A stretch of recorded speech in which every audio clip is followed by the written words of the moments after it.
Assalamualaikum warahmatullahi wabarakatuh. Perkenalkan, saya Gina Nur Afifah dengan NIM 03025237711 dan di sini saya akan menjelaskan mengenai wakaf benda atau non-cash wakaf dari mata kuliah akuntansi, zifaf, dan waris. Dalam bahasa Arab, kata wakaf berasal dari kata dasar qaf yang berarti menahan atau menahan sesuatu. Jadi, secara etimologi, wakaf berarti menahan atau menghentikan penggunaan harta untuk kepentingan pribadi dan sebaliknya dipergunakan untuk kepentingan umum. Secara umum, wakaf merupakan sumbangan harta atau aset yang dilakukan oleh seseorang dengan niat untuk digunakan secara permanen dan bermanfaat untuk kepentingan masyarakat atau tujuan tertentu. Harta yang diwakafkan tidak dapat dijual, diwariskan, atau digunakan untuk kepentingan pribadi. Penggunaan harta wakaf biasanya untuk membangun fasilitas umum seperti masjid, sekolah, rumah sakit, atau untuk membantu orang-orang yang membutuhkan. Pengertian wakaf secara syariah Islam merupakan tindakan menyerahkan hak kepemilikan harta kepada Allah dengan tujuan agar harta tersebut digunakan untuk kebaikan dan kemaslahatan umat. Pengertian wakaf benda. Wakaf benda merupakan tindakan mewakafkan sesuatu benda atau harta fisik untuk kepentingan umum sesuai dengan ketentuan syariah. Dalam konteks ini, benda mencakup berbagai jenis, seperti yang sudah dijelaskan seperti tanah, bangunan, kendaraan, dan barang-barang berharga lainnya. Rukun wakaf. Rukun wakaf ini terbagi menjadi beberapa bagian. Ada wakif, orang yang berwakaf. Wakif adalah orang yang mewakafkan harta atau bendanya, dan wakif harus orang yang memiliki kapasitas hukum, yaitu balik, berakal, dan memiliki harta yang sah untuk diwakafkan. Yang kedua, ada ma'ukuf alaih atau penerima wakaf, merupakan pihak atau orang yang menerima manfaat dari wakaf tersebut. Dan penerimaan wakaf bisa melalui individu, kelompok, atau lembaga yang akan memanfaatkan harta wakaf untuk tujuan yang sesuai dengan syariat Islam. Dan yang ketiga, ada ma'ukuf atau harta yang diwakafkan. Ma'ukuf merupakan harta benda yang diwakafkan, dan harta yang diwakafkan ini haruslah benda yang memiliki nilai dan manfaat, bisa bergerak atau tidak bergerak, serta harus diketahui secara jelas oleh semua pihak yang terlibat. Sigat atau ijab dan kabul merupakan pernyataan atau ikrar wakaf yang dilakukan oleh wakif dan diterima oleh penerima wakaf atau nazir atau pihak yang mewakili penerima wakaf.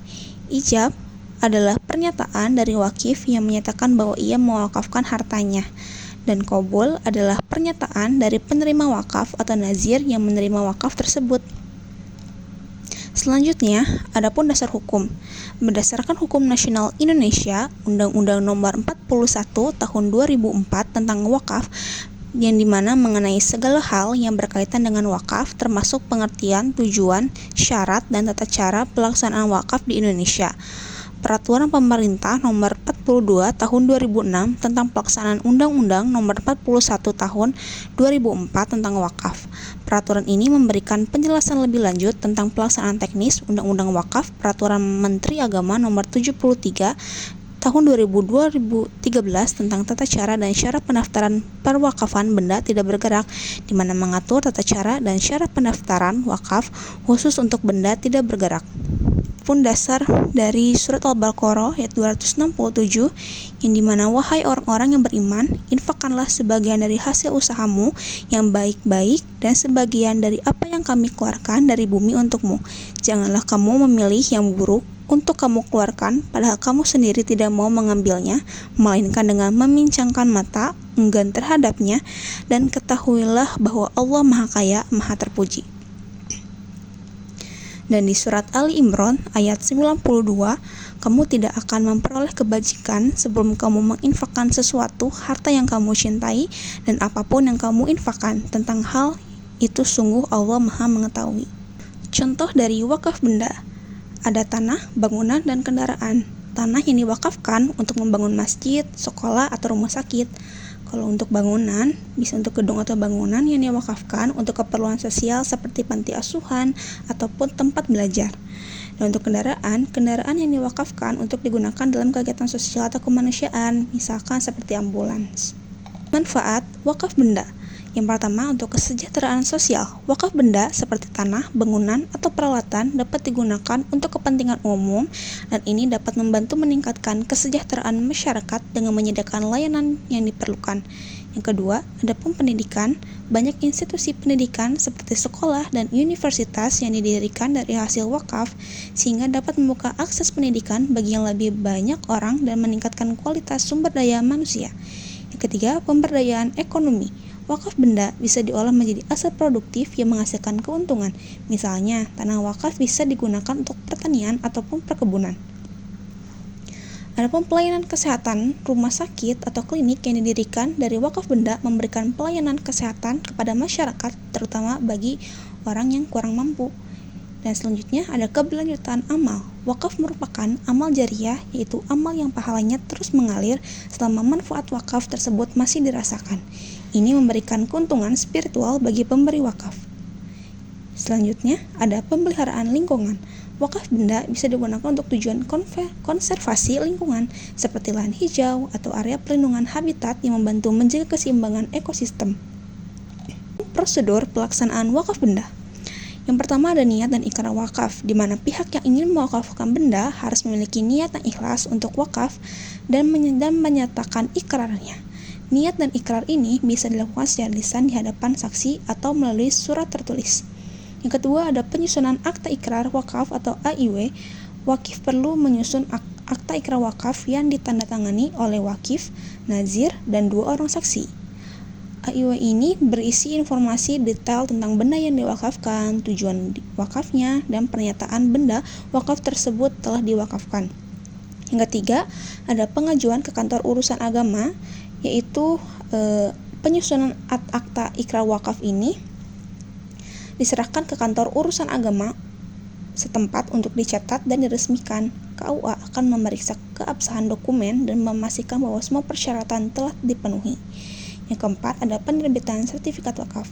Setelah AIW disetujui, KUA akan mengeluarkan sertifikat wakaf yang mencatat bahwa benda tersebut telah diwakafkan. Sertifikat ini merupakan bukti legal yang menunjukkan bahwa benda tersebut kini menjadi milik umat dan dikelola oleh nazir.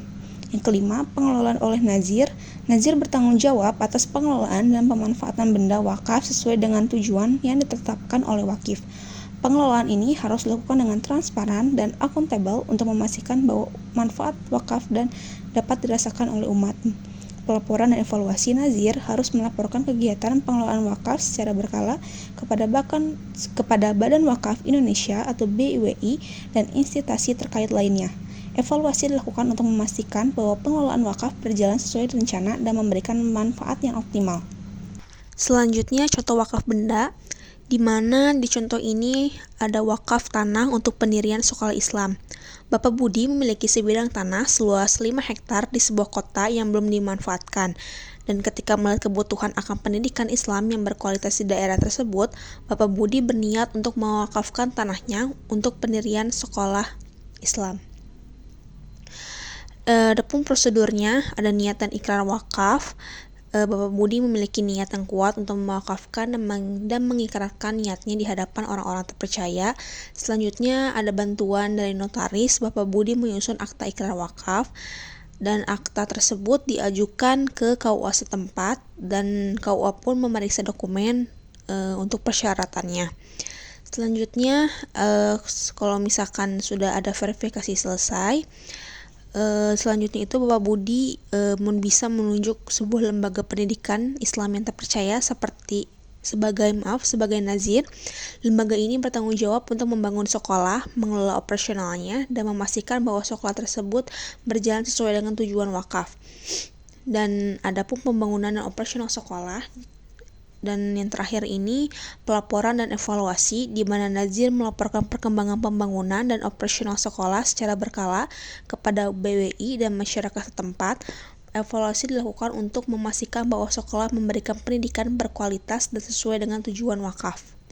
Untuk pencatatan akuntansi wakaf benda, yang pertama ada pengakuan awal wakafnya itu ketika Bapak Budi mengikrarkan dan menyerahkan tanah sebagai wakaf. Pencatatan awal dilakukan untuk mengakui aset wakaf. Nazir atau lembaga pendidikan Islam harus mencatat nilai wajar tanah tersebut sebagai aset tetap. Dan jurnalnya sendiri, tanah atau aset tetap di debit, dan sumbangan wakaf di kredit. Dan yang kedua ada penerimaan donasi tambahan. Jika ada donasi tambahan yang diterima untuk pembangunan sekolah, maka harus dicatat juga di debit, kas atau bank, dan di kredit pendapatan donasi. Dan untuk pengeluaran untuk pembangunan sekolah, untuk jurnalnya sendiri, bangunan atau aset tetap di debit, dan kas atau bank di kredit.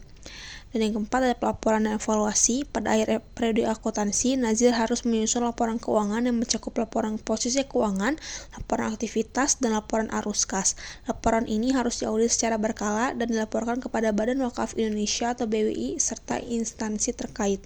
Untuk tantangan dan solusi wakaf, yang pertama itu ada kurangnya pemahaman tentang wakaf sendiri, ada legalitas dan regulasi, pengelolaan yang kurang profesional, kurangnya transparansi dan akuntabilitas, dan yang terakhir ada pemeliharaan dan pemanfaatan aset. Untuk solusinya sendiri bisa melakukan kampanye dan edukasi, misalkan melalui media massa, seminar, dan lain-lain. Yang kedua bisa meningkatkan efisiensi proses administrasi dan legalisasi wakaf benda dengan bekerjasama antara pemerintah dan lembaga wakaf. Dan yang ketiga menyediakan pelatihan dan sertifikasi bagi nazir. Yang keempat adalah menerapkan sistem pelaporan yang transparan dan audit berkala terhadap pengelolaan wakaf. Yang kelima adalah menyusun rencana strategis untuk pemanfaatan aset wakaf yang berfokus pada keberlanjutan dan manfaat jangka panjang. Dan yang terakhir membangun kemitraan dengan sektor swasta, lembaga non-profit, dan pemerintah untuk mendukung pengelolaan dan pengembangan aset wakaf. Dan untuk kesimpulan sendiri, wakaf adalah sebuah konsep yang memiliki makna mendalam dalam Islam, yang mencakup penyerahan harta untuk digunakan demi kepentingan umum dan kebaikan masyarakat. Dari segi etimologi, wakaf berarti menahan atau menghentikan penggunaan harta untuk kepentingan pribadi.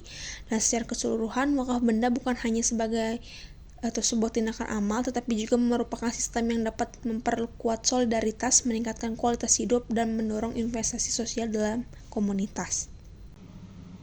Baik, terima kasih. Sekian pembahasan dari saya, kurang lebihnya mohon maaf. Saya ucapkan terima kasih. Wassalamualaikum warahmatullahi wabarakatuh.